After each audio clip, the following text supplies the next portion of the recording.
just recently, a dozen different medical societies around the world have come together and agreed that the current diagnosis levels of stage 1 hypertension that we've all grown up with and have been used to for the last 30 years, of a blood pressure higher than 140 over 90 needs to be medicated, that's a sign of hypertension, stage 1 hypertension, and that between 120/30 over 80 to 90, you are pre-hypertensive. and I can remember being told when I was in my early 30s, okay, you're pre-hypertensive. We need to watch your blood pressure. Nobody said anything about going on medicine, but they said you got to watch your weight, you got to watch your salt intake, you got to watch your caffeine intake. You know, you need to not let this creep up. Do these things to remain healthy. I don't know that that was useful information to me, that there were applicable things that I was given to do. I was just warned. But that you were warned of something, hypertension, but you weren't warned of what hypertension could then lead to. Not that really, hypertension really was a precursor to many diseases like heart disease and stroke, and diabetes has a lot to do with weight gain, so it usually goes along with diabetes. Yeah. It's not necessarily a causative thing. So suddenly we have this perfect storm in all the industrialized nations of the world, because all these medical societies are in these industrialized nations. We don't exercise as much and we don't eat properly. We're getting obese because our diets contain so much sugar, and we eat too many prepared foods, processed foods. I can remember I've been going to France pretty regularly over the last 30 years. And when I first went there, they ate almost no prepared foods. They went to the grocery store once a day. They bought the food for the meal they planned. And then dinner was an evening's entertainment and visiting. And they only needed refrigerators this big. They had small refrigerators. I mean, all that, but they made fresh food. Now, over the 30-year period, they've become more Americanized. And they have these big grocery stores with, instead of local community markets or specialty markets, they have these massive grocery stores, Carrefour, which is like going to a Sam's or a Walmart and buying all these prepared foods because their schedules have accelerated. Now they're like Americans, and they have just a few minutes to fix dinner or heat up a can of something before they have to take their children to ball games or activities. And so now, and both people work now. So there isn't someone home taking care of everything. Yeah, there are cultural shifts. But so now, so it's everywhere. It's everywhere. We've brought our culture to every industrialized society. Nation. So there are overwhelming amounts of obesity, diabetes in industrialized nations because of these food and activity basically is the problem. But so now they can't fix that part, so we fix something else. Well, untangle. It's a Gordian knot. How do you untie the knot? Right. So they're trying to cut the knot and say we have to drop the hypertensive diagnostic load or level to 120 over 80. If your blood pressure gets above 120 over 80. Systolic, diastolic, then we need to put you on medicine because that's stage 1 hypertensive now. They don't put not 120 over. They don't put you on medicine at stage 1. Until you get to the old stage 1. We put you on medicine at the same time we always did. Yes. 140 over 90. Yeah. But now we're warning you, which is a good thing. We're warning you and trying to prevent the progress to these other deadly diseases by saying before you get to 140 over 90, you have high blood pressure, and high blood pressure is going to lead to medicine for high blood pressure when it gets worse. So they're trying to be preventive and give you a warning so that you will eat properly, not eat as much salt, not eat as much fat, lose weight, and exercise daily. Don't take as much caffeine, eat proper foods. So Dr. Paul K. Welton, who is the lead author of the new guidelines, is quoted as saying, we want to be straight with people. If you already have a doubling of risk, you need to know about it. It doesn't mean that you need medication, but it's a yellow light that you need to be lowering your blood pressure, mainly with non-drug approaches. So they don't want to put you on medicine. They want you to so it hasn't really changed. Things that are somewhat under your control to modify your lifestyle and your exercise and eating patterns and so on. Well, to me, we do preventive medicine. Right. That's part of what we do with hormone replacement and changing diet and exercise and giving supplements so that patients don't get sick in the future. So this is an example, a good example of hopefully the future of medicine is preventive medicine. So we're trying to prevent hypertension from actually coming to a point where we need medicine. Right. But hypertension is really a condition that is a precursor to diseases. In itself, hypertension doesn't usually cause, isn't something that's going to give you symptoms. It's not something that you're going to feel. But in time, over time, it causes heart disease, stroke, and those are the things that kill us.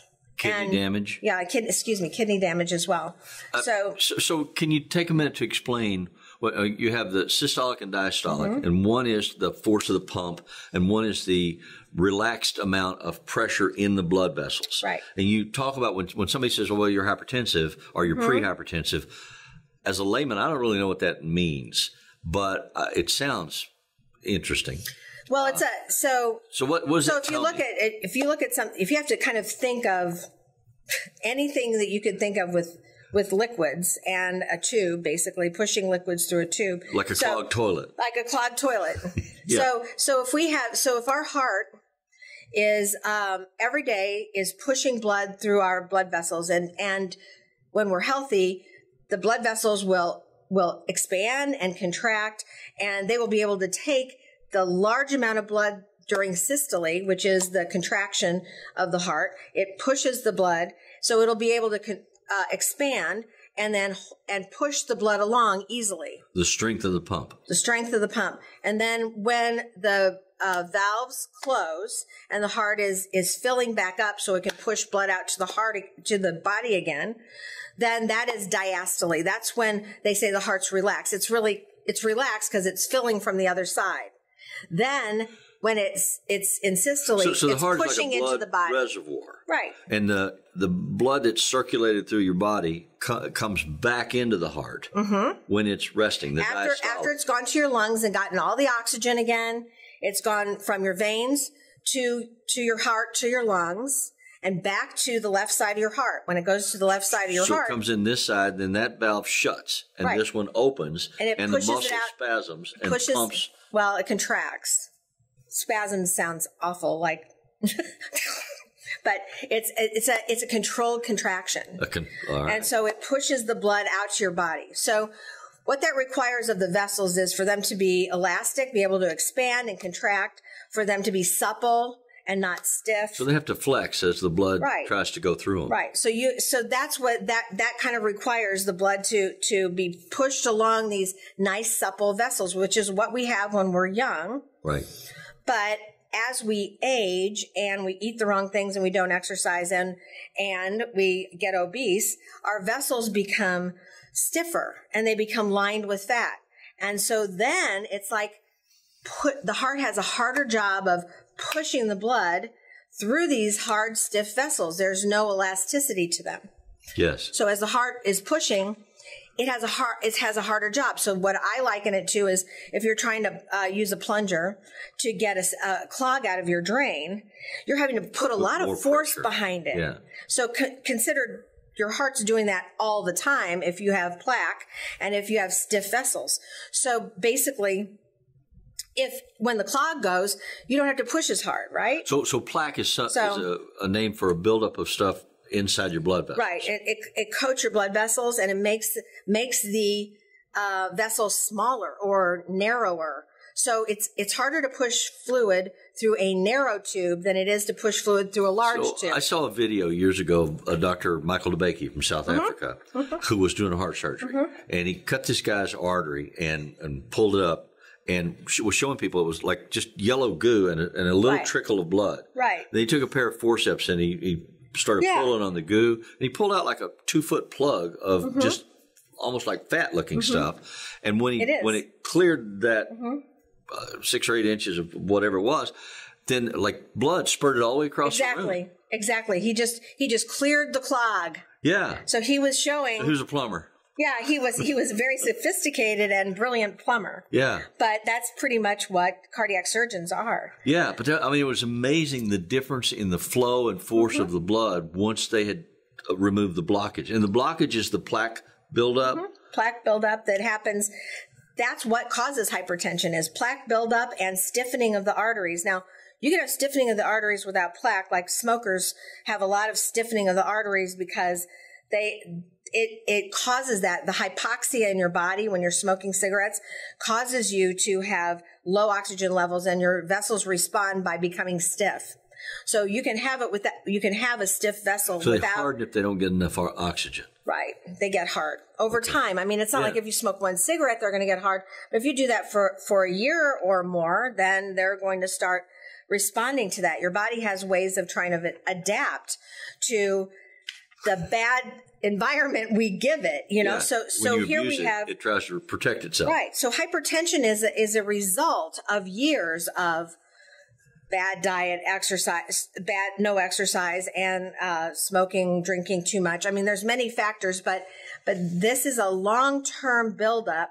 So what they're trying to do with this new level is say, if you're just almost like if you're not low blood pressure, basically, then you need to start looking at all of these factors in your life so that you don't get high blood pressure.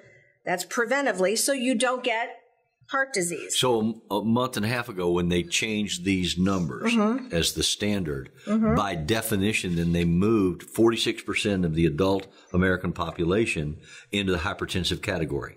But not the hypertensive, the pre-hypertensive, the pre-hypertensive, not the treated category. With diet and exercise, and not treated with medicine. Right, not treated with medicine. So the medicine part of it didn't change. Didn't change, and that's important to hear and recognize. So you don't need, because you're 120 over 80, you don't need medicine or over that. Yeah, it's like these signs, a work area on the highway where they put up a sign saying if you hit a worker, you're going to get a $10,000 fine and 10 years in jail. You know, you need to know bad things are going to happen. This is a warning sign. And it's a warning sign that we would like people to think about, because we want you to prevent heart disease. We do that in our practice by putting people on diets, exercise programs, supplements, and bioidentical hormones if they have gotten to the point in their life where they're not making those hormones, because that's also preventative for heart disease and obesity, diabetes, many of the things that kill us in our industrialized societies. So there are things, I mean, we're talking about just by definition, they've moved a whole mass of population into these categories of risk. But some of those risk categories are not driven by lifestyle. They're driven by genetics, or they're driven by some other There are issues. some risks, like for anything, there are some risks that you can't change.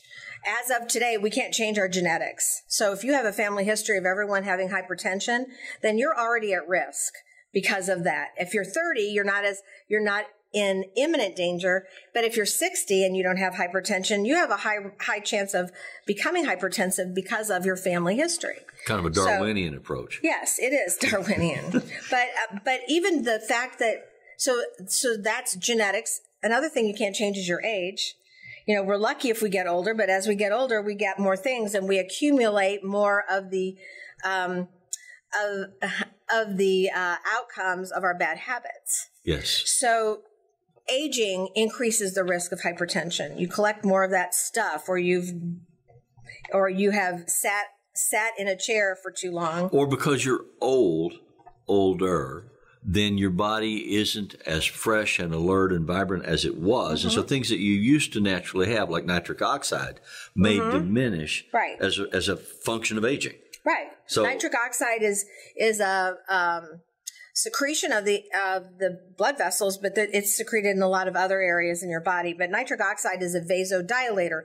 So if your blood vessels aren't so stiff that they can't dilate, then it will help them. It will help them dilate so that the heart doesn't have such a hard job of pushing blood through the vessels. So nitric oxide is also what we give you when we give you Viagra. Nitric oxide is what is stimulated by Viagra. It causes you to have vasodilation, or dilation of the blood vessels in your pelvis so you can have an erection. So that is another thing that nitric oxide does. So that's something that comes with age, that we lose that.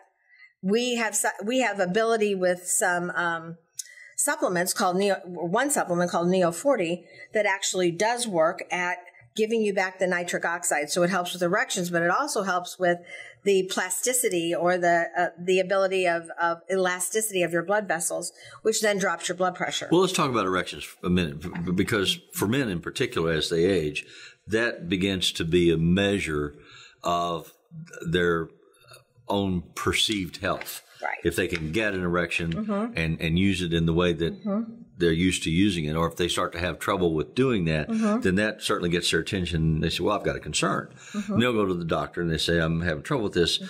Is there medicine that you can give me for this? And it's called ED, or erectile dysfunction. And a lot of doctors will give you a prescription if you go in and complain about that.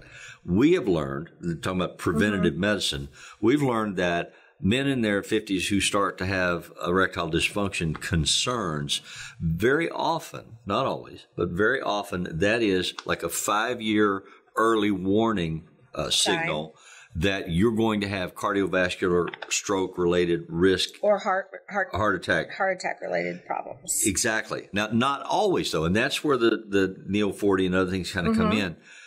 You have to determine if the ED issues that you are having are caused because you have cardiovascular problems, or if they're caused for some secondary reason. So, which is why you need to go to a doctor that can do the testing. So we have a lot of men come to us who have low testosterone and ED, and both occurred about the same time, late 40s, early 50s. And so we go about this by, they usually have been already checked out by their doctor. If they have hypertension, they're already treated. So we give them not just Viagra, but we give them testosterone in pellet form, which is very good at increasing your own nitric oxide.